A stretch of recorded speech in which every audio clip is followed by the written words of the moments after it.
My lungs are tight as I look up at the evening sky. A mirage of pink, orange, red, and gold stares back as I shove through the doors of the gas station. They aren't far behind. The shuffling, gurgling horrors that used to be people gradually gaining on my heels. I lock the door and slam the sheet metal interior door behind me and try and catch my breath. A few minutes later, there's a pounding on the glass, followed by a crashing sound which leads to more pounding on the giant sheet metal door. Every few enthusiastic knocks, a moaning follows. The pounding increases in volume and intensity as I post up behind the counter.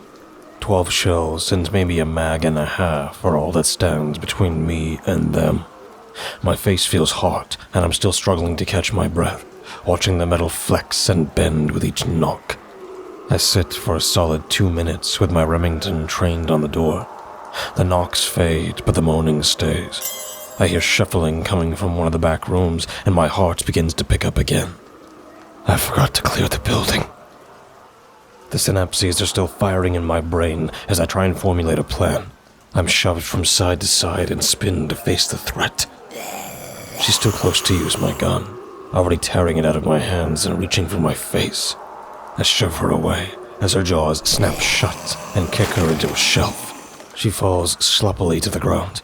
I finish her off with my boot, only stopping after a wet crunch, and I slip slightly on what's left of her skull. As I return to humanity, I feel a dull ache in my hand. I look down to see my pants covered in blood. My blood. I bring my hand to my face and gasp as I see the missing parts of the ring and pinky finger. I lock the back door that she came out of, and then inspect the damage. Christ, am I gonna...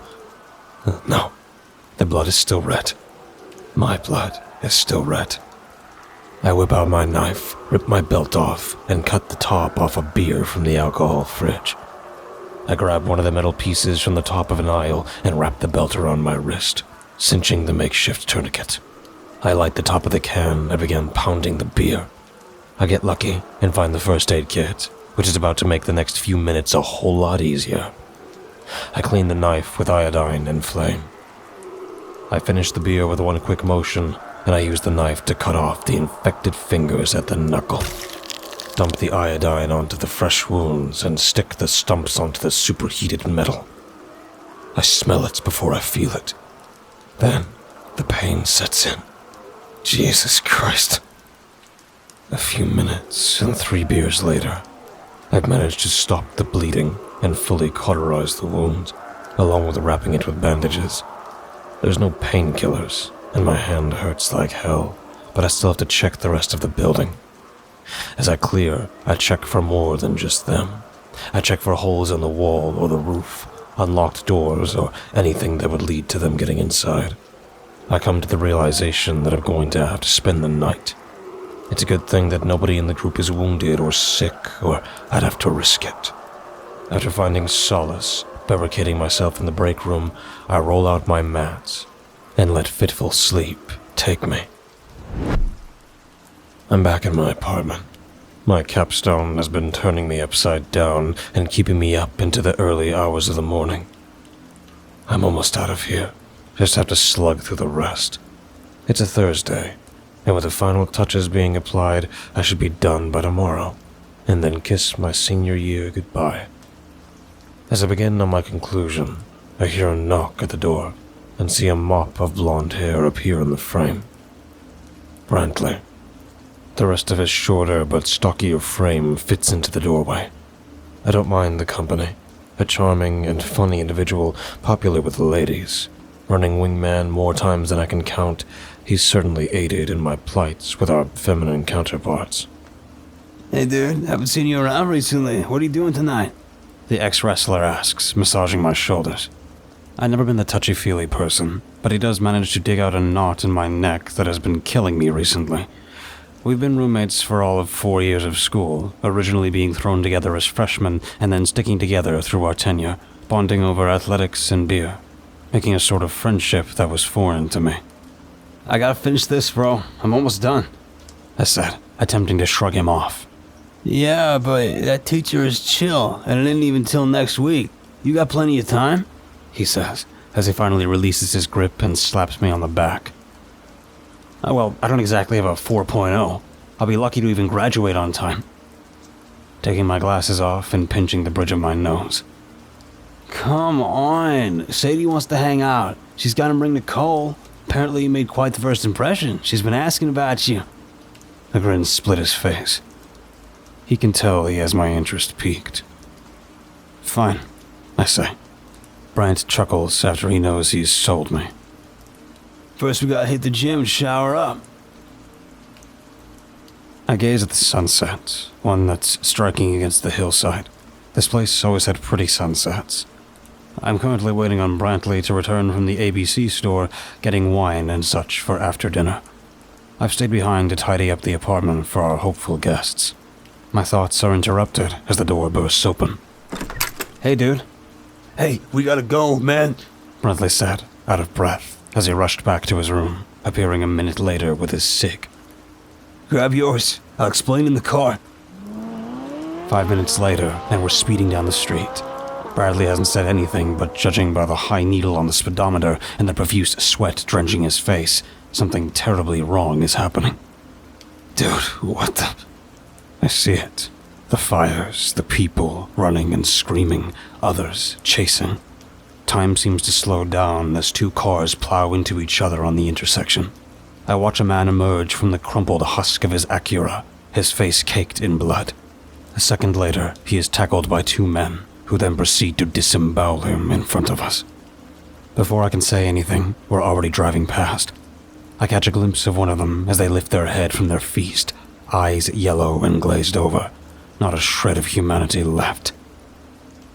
What the hell?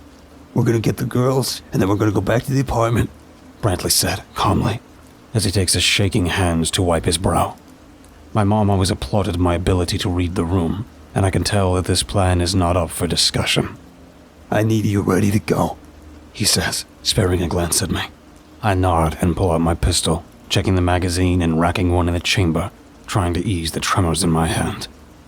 Of all the places I could think of being stuck in during the zombie apocalypse, a sorority house would be the worst one. We pull into the driveway and enter the house. It's quiet. At least, I think it is, until I hear the screams. They start coming from down the hall. They're upstairs, Brantley said, pulling my arm to lead me as a silhouette appeared in the doorway to the last room. We reach the second floor and see a man in the hallway. Hey, are you okay? I ask as Brantley starts toward him. He stops suddenly, and then we see it. The body laying at the girl's feet, a large hole in her throat. Rebecca. We had sat next to each other in ethics class. We had a summer fling as we both studied abroad in Germany. I used to make her laugh with my accent, much to the amusement of the other students on our trip. Now she lies twitching on the ground as she meets my eyes, her mangled face trying to make out one word. Help. My hands move before I realize what's happening. Two bangs go off as a chunk of the man's head disappears and his body slumps forward. I look down to see the smoking barrel of my Glock. I can feel the warmth in my hands. I lower the gun and walk over to the body. Rebecca has stopped twitching. I feel the tugging on my arm again. I don't hear him, but I can feel him. I know, brother, but she's gone. There's nothing we can do. We moved further down the hall when we reached the room. Brantley knocks on the door. Hey, baby, it's me. You in there?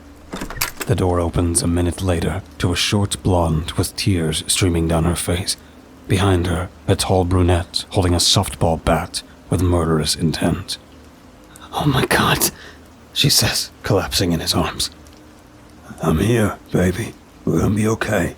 Everything's gonna be okay, he says, holding her. I wake with a start. Rebecca's face still seared in my mind. I rolled onto my side and feel the white-hot pain of my newly shortened fingers. I wrap my mat up and quietly remove the barricade that I had set up the night before. I then grab my bag. I've managed to scrounge up enough supplies to last the next 2 weeks. Plenty of canned food, water, and a bottle of whiskey. For medical purposes, of course. It'll be a day's journey back to the apartment. While it's only a few miles, the art of stealth isn't lost on me, and moving carefully takes time.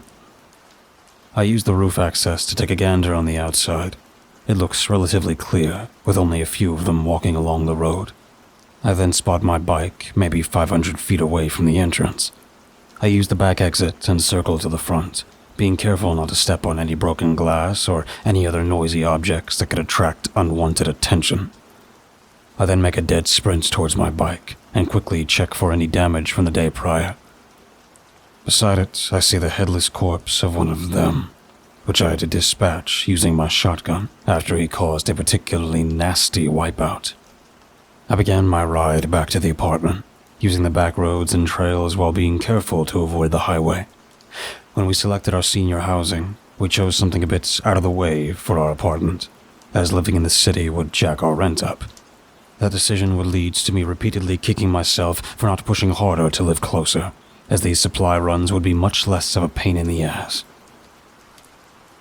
It's been 3 months since it all began. The National Guard and Army have been occupied in the major cities trying to root them out. Urban warfare on a scale that hasn't been seen. Incendiary munitions, airstrikes, taking out entire city blocks, not even making a dent in the hordes that keep pouring out of the cities. Other units occupy and defend the power plants and water stations, keeping taps on and relatively flowing. I finally make it back to the apartment complex, stashing the bike and climbing the gate. As I land, I twist my ankle, hearing the loud pop and feel the pain. Fuck! As I sit up to check my ankle, I hear the all too familiar gurgling sound. There's 2 men approaching me. I find my shotgun and rack the shell. Spinning around, the first one is on top of me. I take the first shot, taking his leg off at the knee. He falls on my body. I can smell the rot in his breath. Feel fragments of his decaying teeth land on my face as I hold his throat back with one hand. With the other, I reach for my pistol, my knife, something. Anything to get this motherfucker off me. I feel something metal at my hip. Pull it. Realizing it's my pistol, I put 2 in the second one as he advances, scoring an all too lucky headshot. With the last of my strength, I push his head up, put the Glock in his mouth, and fire. The body goes slack, and pale white smoke begins to flow around the gun and out of his nose. I push the corpse off me and attempt to sit up. The pack is still weighing me down. I slide the straps off and sit up. I stand and attempt to walk, which causes immense pain with every step. Hearing more gurgles and moans, I sling my bag up and limp back to my apartment. I pound on the door, hearing the noises grow louder. I can start hearing the shuffling of their feet, smell their stench. Dude, hurry the fuck up. I say into the door. I hear movement behind the door. I see one of them appear around the corner. An old man with a herringbone hat on his head, along with his guts missing. Mr. Finsky. He was the kindest old man, lived with his wife, went back to school after he returned from Vietnam. He was a teacher who taught biology at school, sharing the occasional war story from his time. He always had a way of making them mildly humorous, despite the truly atrocious nature of his escapades in the jungle. I start to pound on the door as he shambles toward me, 2 more appearing right behind him. I ready my shotgun and take aim. The door opens and I'm pulled in. I didn't realize I was leaning on the door, and I ended up on my back for the 3rd time today. I open my eyes to a gun in my face, and a very angry-looking brunette behind it. "Hi," I say, flashing a smile. Her eyes soften, and a small smile appears. "Hi," she says, softly. You wanna, I trail off as I realize that I'm still looking down the barrel of her revolver.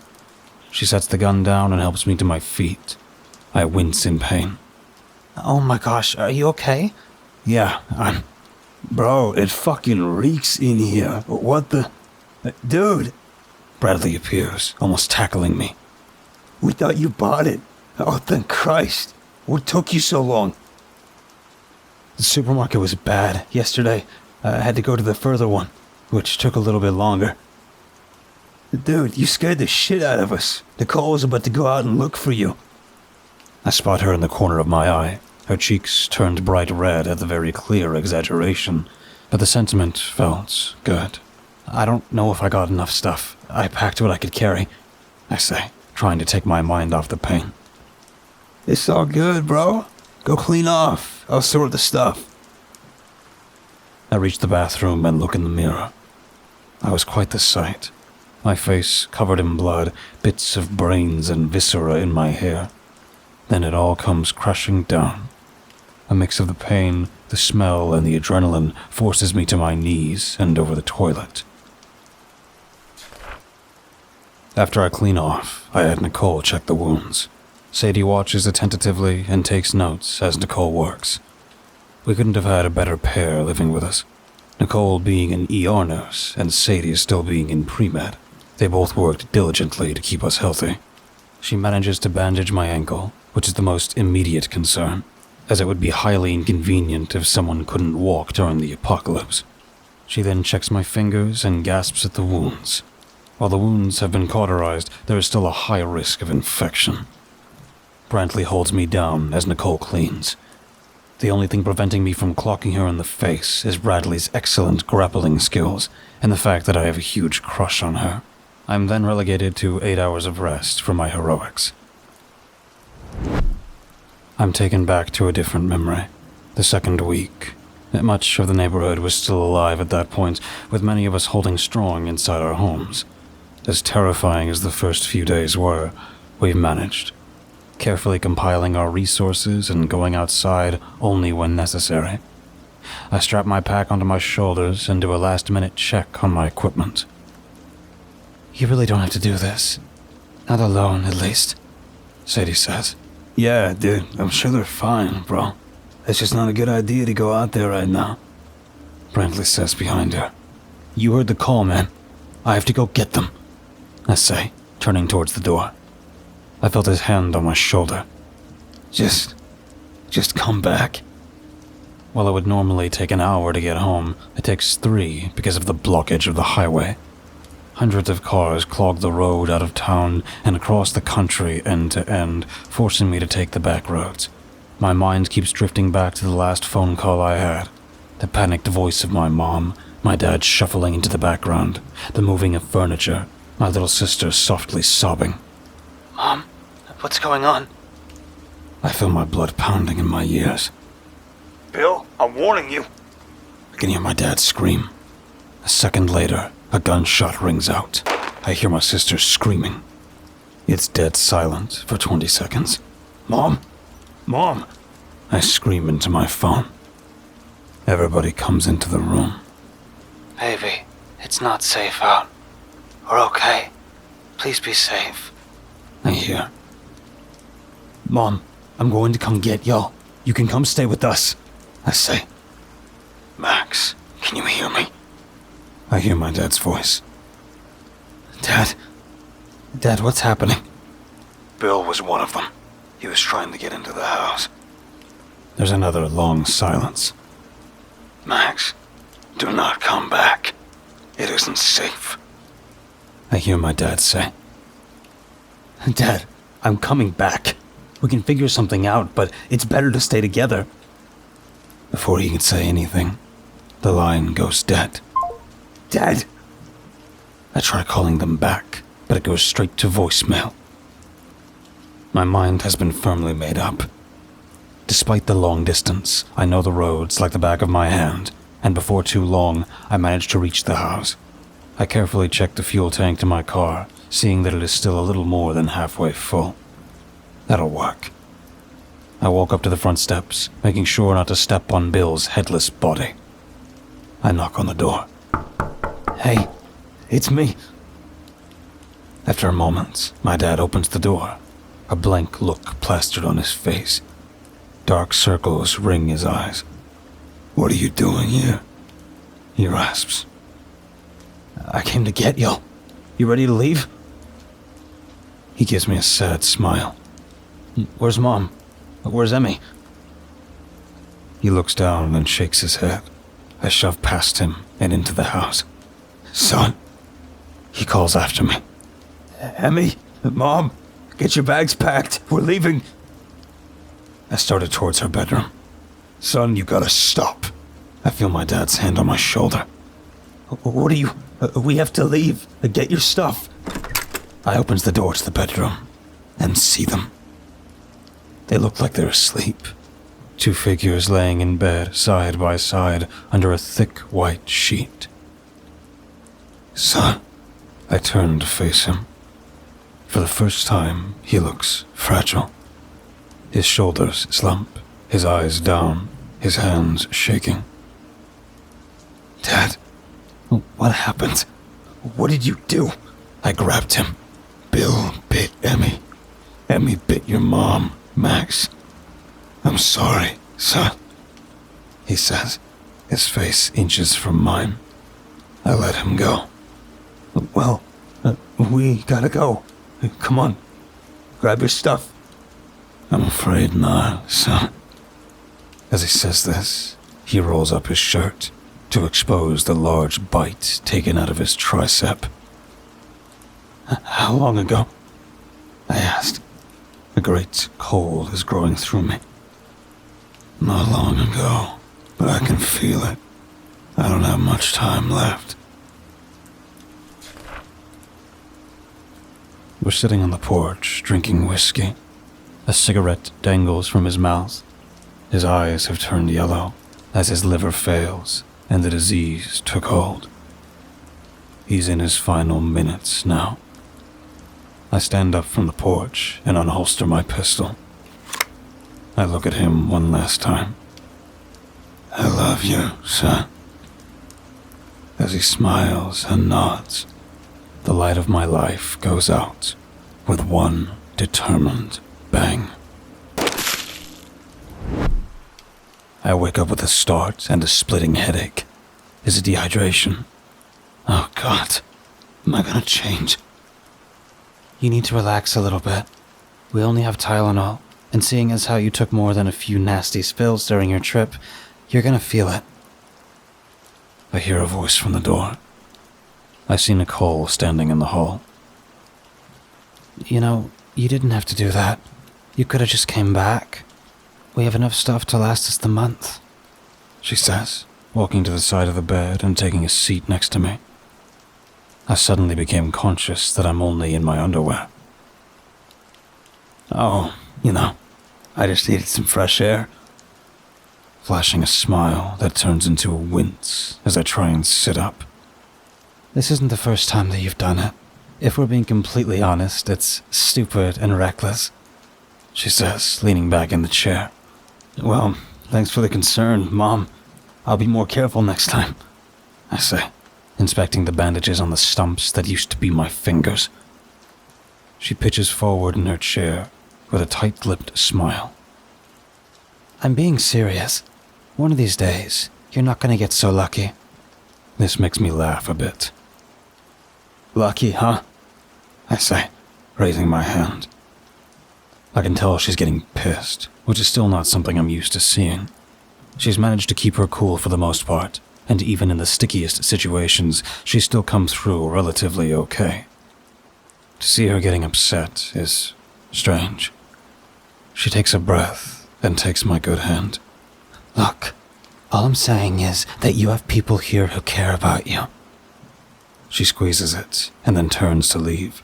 She points to a pile of clothes at the foot of the bed. Put those on. We need you in the living room. As I enter the living room, I see that everyone is deep in thought. All right. Well, we have to go. If what they're saying is true, it could be months before they manage to even get into the city, let alone come to get us, Brantley says, running his hands through his overgrown mane. That's on the other side of the city. We'd have to risk that to try and get there.